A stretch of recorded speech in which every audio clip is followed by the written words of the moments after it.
Bonjour à toutes et à tous. Merci beaucoup Stéphane. Merci beaucoup aussi Gilles pour ces propos que j'ai trouvé vraiment inspirants. Alors quelques mots sur EcoCert. EcoCert, en fait, nous sommes un organisme donc de certification environnementale. Particulièrement en France, on certifie l'agriculture biologique donc depuis 30 ans, du producteur au transformateur jusqu'au distributeur. On a l'habitude de dire que du coup, la certification biologique part donc du champ jusqu'au dernier point de distribution, du champ jusqu'à la fourchette. Pourquoi en fait avoir lancé En Cuisine? En Cuisine, c'est une initiative qu'on a décidé de lancer, Lise et moi, en 2013. Donc ça fait déjà 7 ans. En fait, cette envie-là, elle est vraiment née de nos tripes, je crois, avec Lise. On était jeunes parents et puis on avait envie, je pense, de faire quelque chose sur ce sujet parce qu'il nous tenait à cœur. Ça, c'est le premier point. Et puis le deuxième point, c'est parce que on a assez vite compris, avec Lise également, que la restauration collective était un formidable levier de changement et qu'avec ces milliards de repas servis chaque année, eh bien, en appuyant sur ce levier, on pourrait peut-être agir notamment sur la demande de produits biologiques et participer, entre guillemets, au changement qu'on appelle de nos voeux de manière plus proactive. Et on l'a fait à travers notre métier à nous. Comme l'a dit en fait Stéphane, notre métier à nous, c'est surtout de mesurer pour progresser. C'est exactement comme ça qu'on a pris le label avec 3 niveaux. Je pense qu'on y reviendra un petit peu tout à l'heure. Merci beaucoup Thierry. Nous allons continuer avec Lise et vous l'avez compris, en fait au départ il y a un binôme. Il y a Thierry et Lise, tous les deux engagés pour, je vais mettre quand même ma vidéo, engagés pour une meilleure alimentation. Donc Lise, aujourd'hui vous êtes chargée du développement chez Écossaire, donc de ce label en cuisine. Je Ouais, dis pas, et je devrais pas le dire, vous êtes aussi agricultrice bio. oui, mais les week-ends uniquement. Donc, ouais, merci. C'est aussi, l'un nourrit l'autre, hein, j'ai envie de dire. C'est important pour moi, mais c'est plus à titre personnel. Et du coup, voilà, le label, comme dit Thierry, c'était quand même au départ quelque chose qui nous a pris dans les tripes.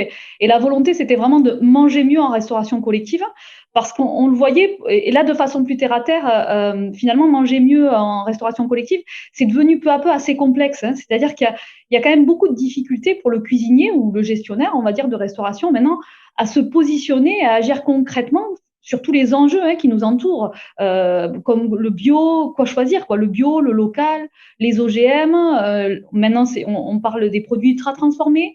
Il y a des nouvelles problématiques comme les plastiques, la détergence, et finalement, tout ça, ça s'englobe dans la lutte contre le dérèglement climatique. Et finalement, c'est pour ça, hein, c'est pour aider à faire ces choix aussi que nous avons créé le référentiel en cuisine. Et du coup, on a quand même une recette pour fabriquer, parce que finalement, un référentiel, on le fabrique aussi.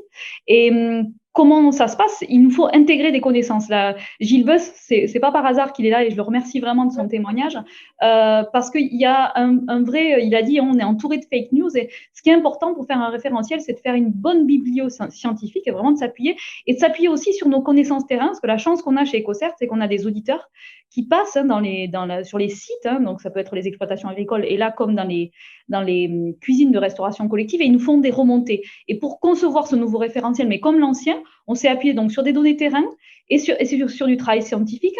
Tout ça, on le passe à la moulinette, on le transpose en action prioritaire.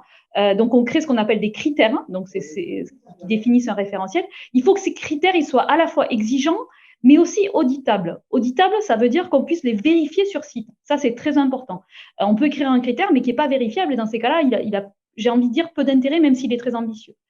Et enfin, tout ça avec des objectifs à atteindre pour le consommateur, en fait. Et là, c'est le convive dans le restaurant, parce qu'on lui doit des garanties quand on crée un label. Et tout ça, donc il y a des membres du comité du suivi technique du label qui sont là. On le fait valider à notre comité, qui sont des experts, ils se présenteront après. Et c'est important, évidemment, pour juger de tout ça, qu'on ait un comité qui nous garantisse aussi l'indépendance et la fiabilité de ce qu'on propose. Maintenant, j'aimerais qu'on passe à la diapo. Si vous pouvez, Laurence, mettre la diapo numéro 1. Donc, c'est bon? Tout le monde la voit?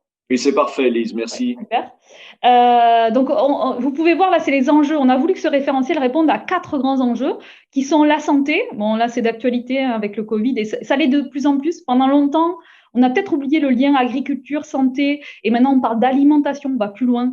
Les filières aussi, et quand on parle d'alimentation, c'est aussi le lien agriculture et alimentation. Et dans les filières, on a besoin de transparence, on a besoin de réterritorialisation, vraiment d'avoir un système. On parlait de local, mais ça va plus loin que ça. C'est un système alimentaire à reterritorialiser. On parle d'équité aussi, c'est super important. Nos agriculteurs ont besoin, qu'ils soient à l'autre bout de la planète ou ceux à côté de nous, on a besoin qu'ils aient une juste rémunération pour pouvoir continuer. Et ça, la bio, souvent c'est montré scientifiquement que la bio est plus rémunératrice pour les agriculteurs et leur permet aussi une stabilité des prix.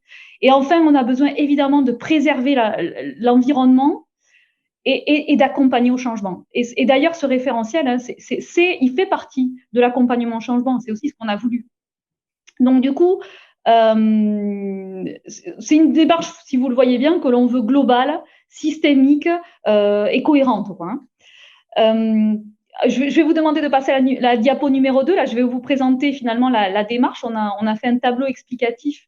Donc, c'est une démarche de progrès en 3 niveaux, comme on peut le voir. Donc, le niveau 1, le niveau 2, le niveau 3, c'est symbolisé avec des carottes. Hein, et ça permet, ces 3 niveaux, c'est pourquoi? C'est pour augmenter progressivement.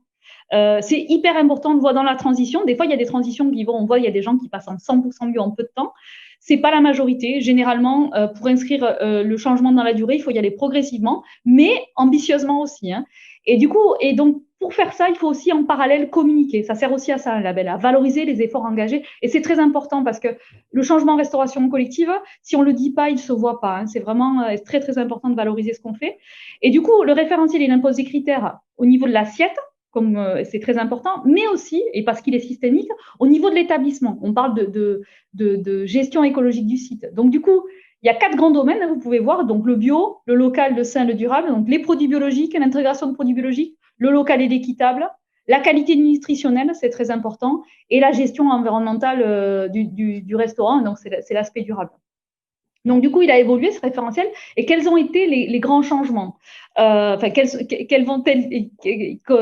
Qu'est-ce qu'on va avoir comme grand changement à partir de 2022? Parce que ce nouveau référentiel rentrera en application en 2022. Donc, on va avoir 20%. Donc, à partir du 1er janvier 2022, ça coïncide aussi, c'est pas anodin, avec la loi Egalim, qui va imposer donc 20% de produits bio dans toute la restauration collective. Et du coup, on a réélevé nos seuils. On est passé au niveau 1 de 10% à 20% de bio. Et du coup, on a relevé nos seuils aussi pour les autres niveaux, où on va passer de 30% pour l'ancien niveau 2 à 40% de bio et 50 à 60% maintenant dans le nouveau référentiel. Vous pouvez le voir, on va avoir 60% de bio par an pour avoir le niveau 3 et les fameuses 3 carottes. Le local, on l'a aussi augmenté parce qu'en fait, le bio, c'est bien, mais quand il est local, c'est encore mieux. C'est pour ça qu'on va imposer 4 plats bio locaux en niveau 1 par mois. 8 composantes, donc 8 plats bio et locaux par mois en niveau 2 et 12 au niveau 3. Là aussi, c'est vraiment c'est ambitieux et on voit que l'effet que ça a eu sur l'ancien référentiel, où c'était un petit peu moins de bio local, ça a eu vraiment un effet de création de filière. C'est hyper intéressant qu'on ait ces retours-là et donc on accentue ce qui a un vrai effet, levier. Et aussi l'aspect bioéquitable. Là aussi, on parle d'équité dans les filières, c'est un des enjeux du référentiel. Donc ça aussi, on l'augmente. Le nombre de produits bioéquitables au niveau 2 et niveau 3 va être augmenté. Juste l'aspect sain. Au niveau de l'aspect sain, on a aussi augmenté les exigences. La grande nouveauté avec ce nouveau référentiel, c'est le nombre d'additifs. On augmente les additifs interdits. Donc, il va y avoir dès le niveau 1 25 additifs interdits et les graisses hydrogénées aussi qui vont être interdites. Et on va aussi favoriser au niveau 2 et niveau 3 la cuisine faite à partir d'ingrédients bruts ou peu transformés. C'est pour limiter les produits trop transformés. Donc, c'est 50% de produits à partir de produits bruts ou peu transformés au niveau 2 et 80% au niveau 3. Donc, c'est vraiment très ambitieux et c'est important. La protéine animale, aussi un enjeu hyper important. On parlait déjà de favoriser les protéines végétales dans l'ancien référentiel, mais là, on va plus loin. La loi Egalim nous le permet aussi. Donc, c'est un menu végétarien par semaine au niveau 1. Il va falloir l'augmenter progressivement parce que, bien sûr, il y a un consensus scientifique sur le sujet. La protéine animale, il faut quand même, pour avoir un impact sur le réchauffement climatique plus important et limiter notre empreinte carbone, il faut en manger moins. Mais surtout aussi, il faut qu'elle soit de meilleure qualité et bien sûr dans le respect du bien-être animal. On en a parlé auparavant, c'est important, les conditions d'élevage. Et donc, on va à la fois ce menu végétarien, mais aussi favoriser les légumineuses et les céréales. C'est important de cuisiner la légumineuse, donc on va vraiment le mettre en avant. C'est important les légumineuses aussi dans les assolements agricoles parce que ça capte l'azote atmosphérique et c'est super important pour limiter les engrais. Donc, vous voyez, vraiment, c'est systémique, ça va loin. Valoriser la viande bio, les œufs bio ou plein air et favoriser, bien sûr, la pêche durable. C'est un nouveau sujet. Et là, on se rapprochera encore plus d'Éthique Océan, je pense, pour travailler ce sujet-là, qui demande beaucoup d'expertise. La gestion écologique, le dernier axe, là, c'est moins de gaspillage alimentaire. On va plus loin dans la lutte contre le gaspillage. Là aussi, très important, parce que le gaspillage, c'est un vrai levier. Moins vous gaspillez, 30%, c'est à peu près le gaspillage en restauration collective. 30% de ce qu'on produit n'est pas consommé et part à la poubelle. Donc, on se rend bien compte que si on l'utilise, ce levier-là pour éviter ce gaspillage-là et le réintroduire en produits de qualité, il y a un vrai levier financier aussi. Et du coup, on va demander aux établissements cette fois-ci de travailler aussi sur la gestion des effectifs, c'est-à-dire bien appréhender le nombre de personnes qui vont manger dans le restaurant, travailler sur la pesée des déchets en fin de consommation et limiter les emballages à la source. Ça aussi, c'est très important, les emballages, notamment les plastiques. Et là aussi, perturbateurs endocriniens, sujet très important. Comment on lutte encore plus en limitant les pesticides, évidemment, avec l'alimentation bio, mais aussi les détergents qui sont une source, c'est des biocides. Donc, c'est important de limiter leur utilisation. Donc là, dès le niveau 1, on va demander une évaluation des détergents et des plastiques. Donc, c'est bien évalué parce qu'en fait, les gens ne se rendent pas compte qu'ils sont entourés de ça et qu'il faut le limiter. En niveau 2, on va interdire les détergents les plus toxiques et limiter les plastiques à chaud parce que là, les études scientifiques sont aussi claires. Le plastique, quand est-ce qu'il se dégrade et quand est-ce qu'il y a une migration finalement des polluants en plastique dans les aliments, c'est à chaud. Et là, les barquettes plastiques, bien sûr, qui réchauffent les produits alimentaires sont bien sûr incriminés. Et au niveau 3, on va encore plus loin et là, on supprime complètement les plastiques, mais et on passe sur complètement d'éco-détergence. Mais voyez, c'est des changements qui sont structurels, qui sont quand même importants et ça se fait progressivement. Enfin, l'éducation à l'environnement, c'est aussi très important parce qu'il n'y a pas de transition sans éducation à l'environnement. Il faut éduquer les mangeurs, les équipes en cuisine, les parents d'élèves. Et c'est pour ça qu'on va demander dès le niveau 1 de vérifier la mise en place de réunions sur les projets alimentaires et les actions pédagogiques de manière encore plus forte. On proposera bien sûr, je vais m'arrêter là, mais on proposera un plan de transition. C'est-à-dire que il y a pas mal, on a plus de 2000 établissements qui sont engagés dans la démarche. Donc, ça commence à devenir quand même assez important et on va leur proposer sur toute l'année 2021 de les accompagner. Donc, on fera des webinars, un plan d'accompagnement renforcé, des questionnaires pour leur permettre et des ateliers virtuels, des suivis personnalisés. Et du coup, à partir de l'audit 2022, c'est à ce moment-là qu'il y aura la transition et que ça sera vraiment, ce nouveau référentiel sera appliqué. Et pour conclure, on peut dire que le premier référentiel, finalement, c'était une anticipation de la loi Egalim. On ne l'imaginait pas, mais elle est arrivée, ça, c'est super.